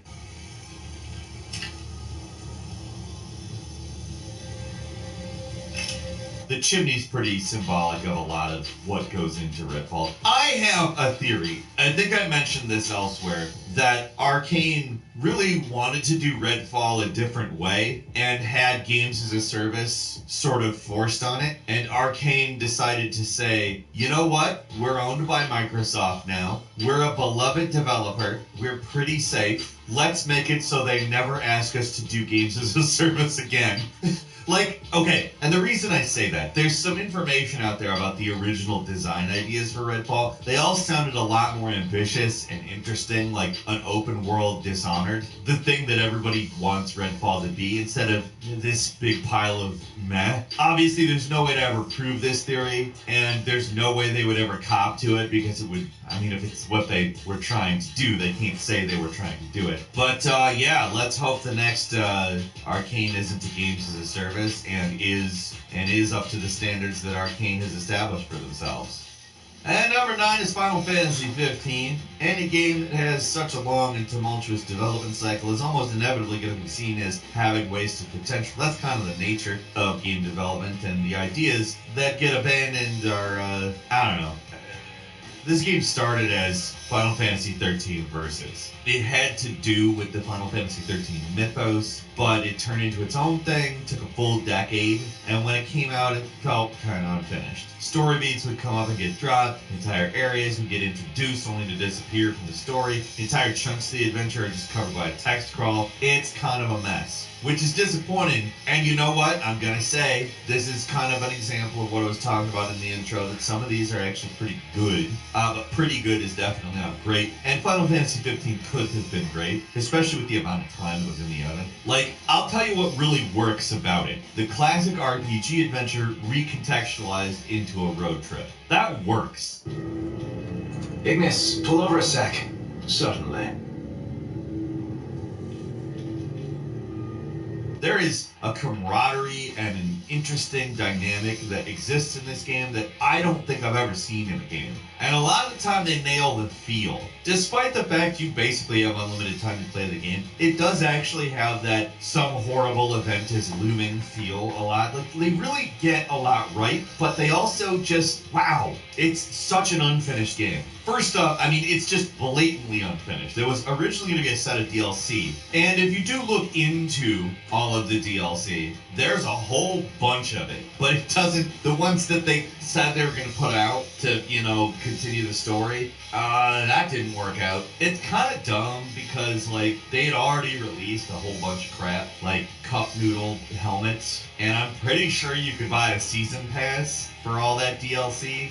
But only one of the Season 2 DLC got released, called Episode Arden, or Ardeen. I don't know. It was a prequel, and I don't know if I played it or not. I literally can't remember. But, like, the main game is pretty much unfinished, and the DLC story is forever incomplete. The only possible way to explain all of it is it had an extremely dysfunctional development cycle. There's people, obviously, who want to make the game as good as it can be, and there's people that tried to fix the game after it came out. But I mean, remember the fishing DLC? Or that weird multiplayer mode you could make your own character and import them into the main game? They kind of just really threw whatever they could at this game to see what sticks. And there's stuff about the main game, in my opinion, that did stick, but I don't know. It's probably a necessary sacrifice for something like Final Fantasy 16 to exist, because wow, they really hit it out of the park with 16. And hell, 7 Remake. Like, everything that was learned from 15 definitely is seen in 7 Remake and 16. But 15 could have been a lot better if they had just sort of pared things back and decided to make a game from the start to beginning.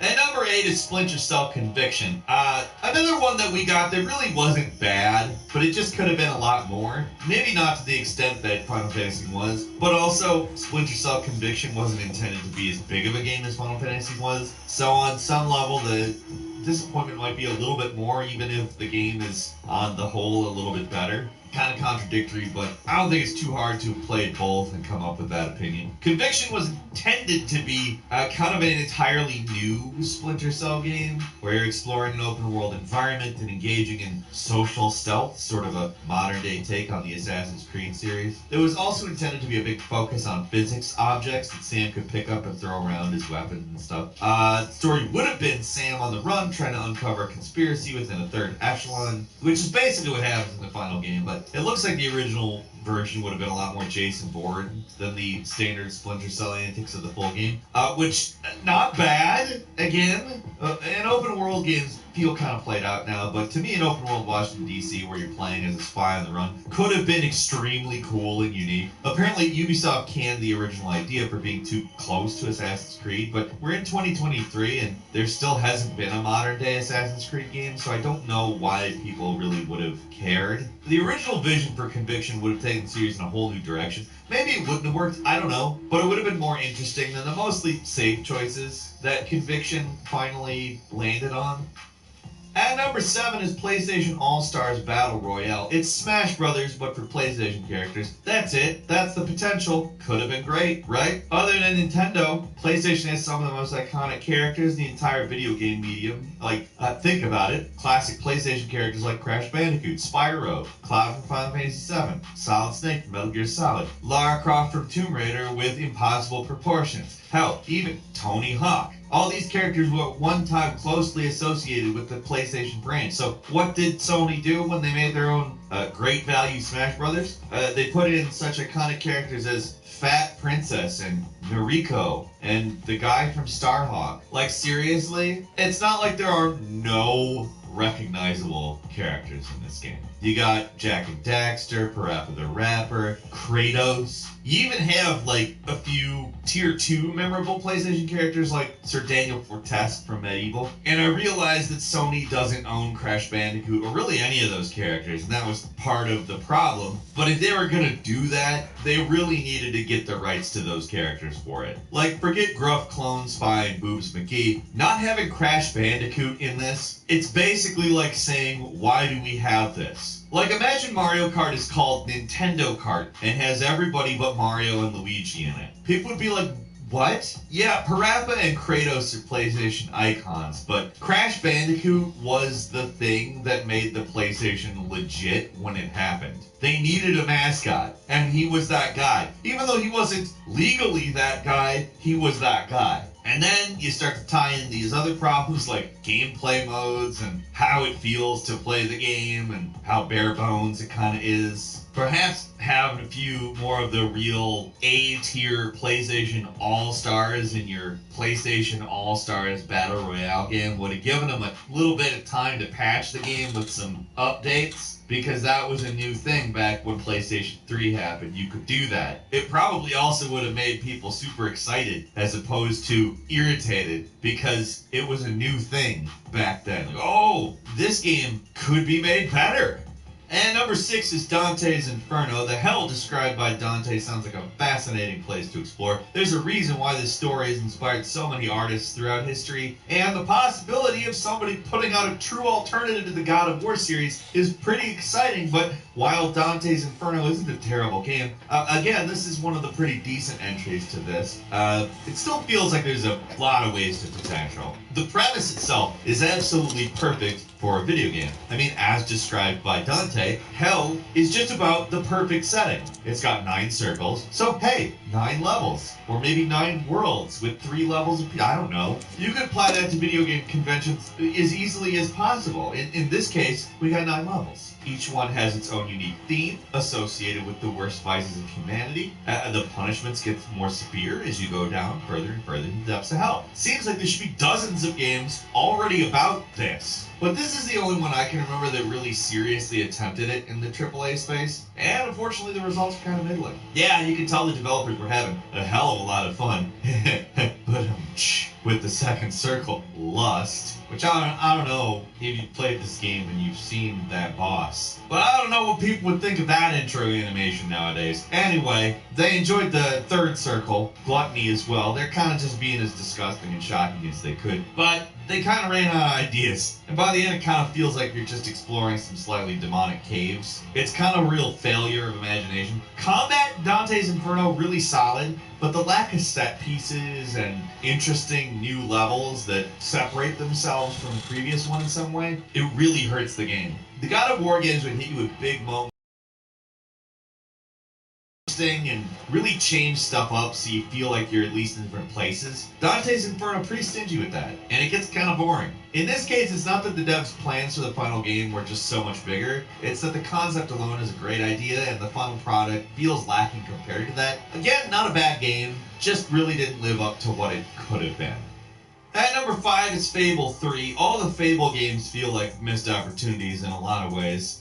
Despite actually being great, I really enjoy the Fable games, including Fable 3. That being said, the third game had an opportunity that was totally squandered. Halfway through the third game, your hero becomes king. Normally this kind of thing happens at the end of the game and is like a reward, but the idea here is that now you're the king, you've deposed the previous tyrant, and it's up to you to decide if you'll do things differently, or if you'll just be as bad as the last guy. Being king would add complexity to the moral choices of the game, which are normally a bit black and white. At least that was supposed to be the idea. Instead, it basically boils down to a money check. Do you have enough money to afford whatever somebody asks for? Then you're good. If you don't, though, it's bad. That's what it really boils down to. A few binary choices between obviously good and bad things that you may or may not have money for. Now, that does not mean that Fable 3 is not good, or any of the Fable games, because they all have similar issues, honestly. Actually, no. These are really fun games that I really enjoy. The problem is that they were promised to be about 1,000 times more than they are. I don't think if that had ever happened, we'd have been saying stuff like this. Like, this was a really ambitious idea that ended up kind of being just regular story fare that we've seen in a million RPGs. Just the situation's a little different. You are looking well today, my lord. Your Majesty.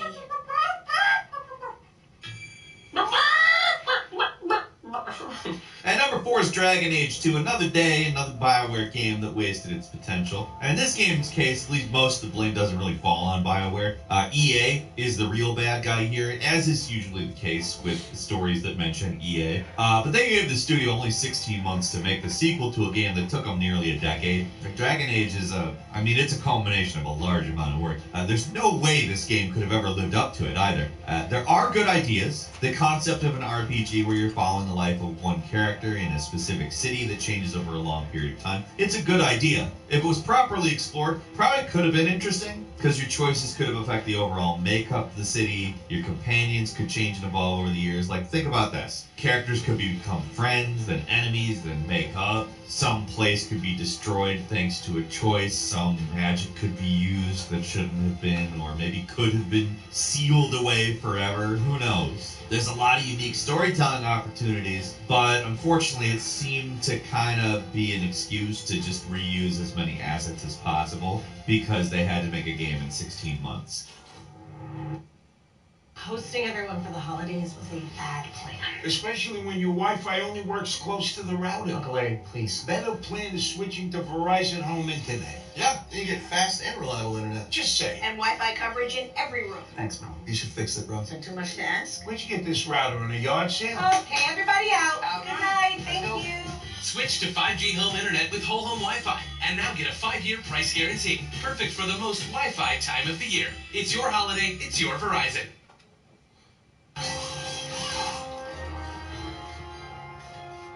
It's hard to get too mad about the story. You could call it a lazy both sides are bad plot, but both sides usually are bad in some way. You just have to develop that kind of a plot to be something nuanced and interesting for it to work. And rather than doing that, they kind of had to speedrun development, and they ended up with a lot of really annoying characters. The Dragon Age setting, super fascinating. There's like really cool stuff that happens in that world, but in this particular game, most of the interesting stuff happens off screen. So, what's the point?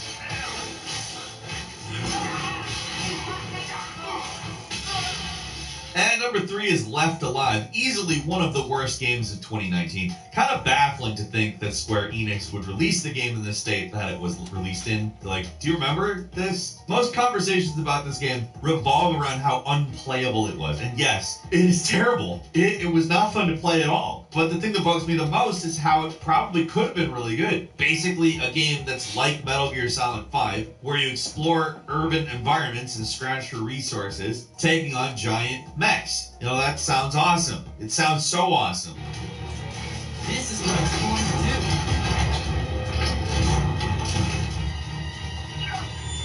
Full status check. Legs are badly damaged and unable to function. But it was a mess. A drab, ugly, badly controlling mess. The AI, mess. The art direction, mess. So much is just a mess. It's even set in the awesome Front Mission universe, which is just completely wasted. There's 3 characters you end up playing as. They all have their own goals. So think about a version of this game where it plays like Metal Gear Solid 5. You can switch between the characters like Grand Theft Auto 5. You can fight enemies, take command of giant mechs in an open world. That sounds incredible. And given the right team, this could have been an incredible game. In fact, if I were Square Enix, my priority would be to make that game again, but good. It has that much potential.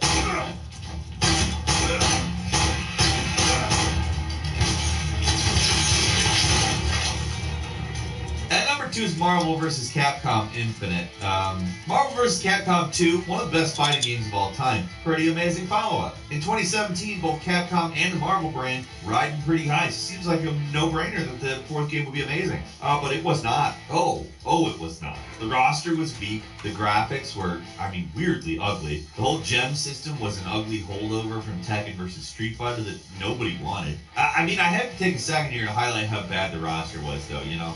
Compared to the massive cast of Marvel vs. Capcom 3, which had 50 characters, 25 Marvel, 25 Capcom, Infinite has only 36, and a lot of them at release were just obvious reskins of the characters from the previous game, which was, by the way, on last-gen consoles. Instead of a vital and interesting roster of popular characters mixed with some obscure ones that make you go, oh, who's that? It's just a hit parade of characters you know from Capcom, characters from recent Marvel movies. Like Disney really got their hooks into Capcom this time. Even though mutants like Wolverine are extremely popular, they were not in Marvel vs. Capcom Infinite because Disney didn't have the rights to those characters. And it's not like Disney doesn't have the resources to get the rights. Disney is huge.